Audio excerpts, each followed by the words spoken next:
Hi, it's been a while. Um, a variety of reasons why. It's been quite a week, quite a year. I was going to say quite a week, but it's the week's been great. It's been quite a year, and I know that it's been quite a year for a lot of people because we're in the midst of chaos. I wanted to share my perspective on it because I feel like I've been getting punched in the face since the year started. And that it started with, for me, and this is where I get vulnerable, but it started with, for me, a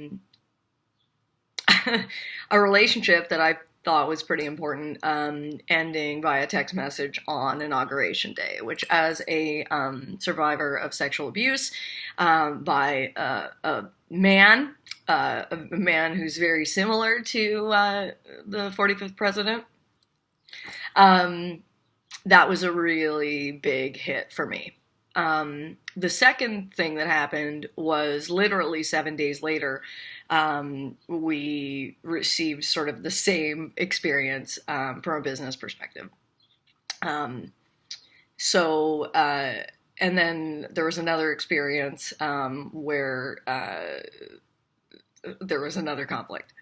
All the conflicts that I've had this year had one thing in common: men. That's tough to say and it's tough to talk about because I love men. I really do. I love men a lot. A lot. But this was really tough because it brought forward a lot of things that, for me, I thought were finished, which was, primarily being taken advantage of by men. After speaking out and pressing charges against my father, who's my abuser. For me, it was, felt like I was done. I'm like, great, we're moving forward. I spent a year training with my teacher, Daniel Leonard, in shamanic healing, and, really came back in action from a production standpoint and also from a healing standpoint, and was ready to go. And the universe had other plans, which was actually amazing. And I've been really grateful. And a lot of people in the situation that I was in by about April would probably have been having a nervous breakdown. I had two open legal cases, both of which I was the plaintiff, and also just a lot of conflict and a lot of hurt. And for me, that really brought out the fact that I needed to deal with my rage. I'm someone who has spent a lot of time channeling my experiences in terms of my life into productivity as much as possible. I think it's the producer in me. I always want to try and sort of create something out of any pain or chaos. And for me, this was a huge lesson of really looking at, have I done the work? Have I done as much work as I need to in terms of, in regards to the anger? And in regards to the feelings of pain and outrage in regard to being taken advantage of. So I have been dealing with that, which is very challenging, but it's also been incredible because it's taught me that, through all the work that I've done, I have the tools to be able to deal with this and really to stand in the midst of chaos and to be present and to be focused and to still be engaged with a full heart and not to feel that I'm doing something wrong. And that was huge for me. And I wanted to share it because it really culminated in the death of my grandmother. And if someone would have said to me at the beginning of this year, what would be the worst thing that could happen? And for me, it would have been losing my grandmother. And it happened, and I was there, and it was a whirlwind to process. But I think the thing that I've learned about life is you always think that, things it can't happen like that. And they do happen. Good things happen, bad things happen. And the one thing I've realized through all the healing work that I've done is that you don't have to be paralyzed by that. You don't have to be paralyzed by chaos. And if, we all think of ourselves as the one, element that we can control, which is our own intention. I could have come out of this experience of the last 6 months very angry and very dejected and very pained and very upset, I think, and unmotivated. And I have to say that it's had the opposite effect. All of these things that had piled up, that were challenging and chaotic, and listen, they're not over. I still have one active litigation, which is,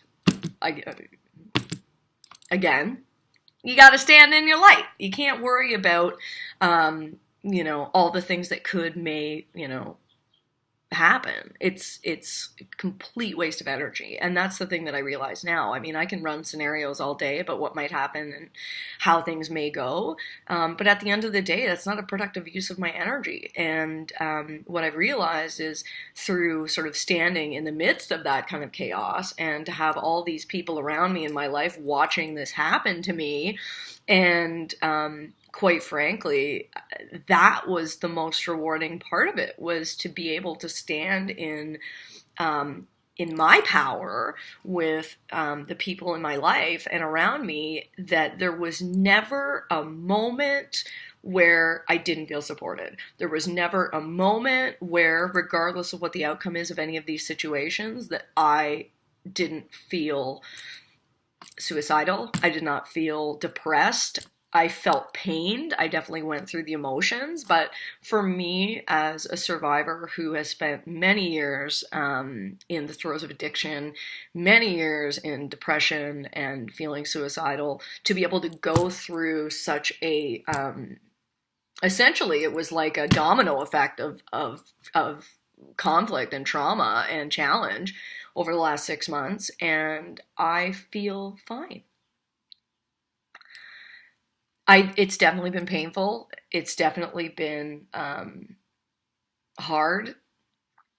But at the end of the day, I know from, everything in me that I've done nothing wrong, and that my intention in all of these instances has been totally pure, and that from my standpoint as a person and a woman on this planet, that I am not here to take any more from men, specifically, taking advantage of me.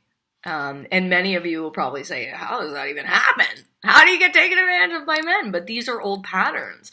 And I wanted to share that because just because I share in this way, and it's excruciating, it absolutely is. But I know that by putting this out there, it's mirroring and it's magnifying some of the issues that a lot of people are having right now, and that there's a lot of conflict and turmoil in the world.